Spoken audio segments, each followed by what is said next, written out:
ঘরে ঘরে এখন সর্দি জ্বর লেগেই আছে। তারপর তো শুনছি চারপাশে করোনা হচ্ছে। কি জানি আবার হয়তো লকডাউন শুরু হয়ে যাবে, কত মানুষের চাকরি চলে যাবে, কত মানুষ তার প্রিয়জনকে হারাবে, কত ইন্ডাস্ট্রি বন্ধ হয়ে যাবে। আমারও শরীর ভালো নেই, সর্দি জ্বর, তার মধ্যেও রান্না করলাম। আগে বিরিয়ানিতে মন মজে ছিল ছেলে মেয়ের, এখন আর সেটাও মনে ধরে না। এখন মনে ধরেছে চিকেন চাপ, জিরা রাইস। ওরা বাইরে থাকে,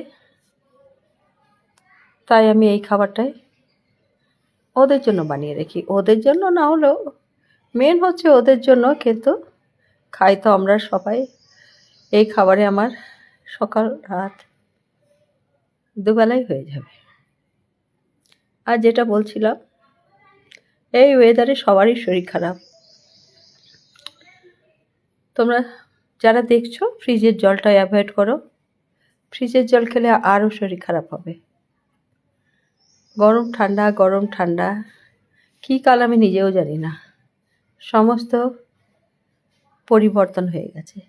আমরা ছোটোবেলায় যে দেখেছিলাম ঋতুগুলো সব ওলট পালট হয়ে গেছে। সমস্ত কখনো মনে হয় যেন সব ঋতুগুলো একসাথেই চলে এসছে।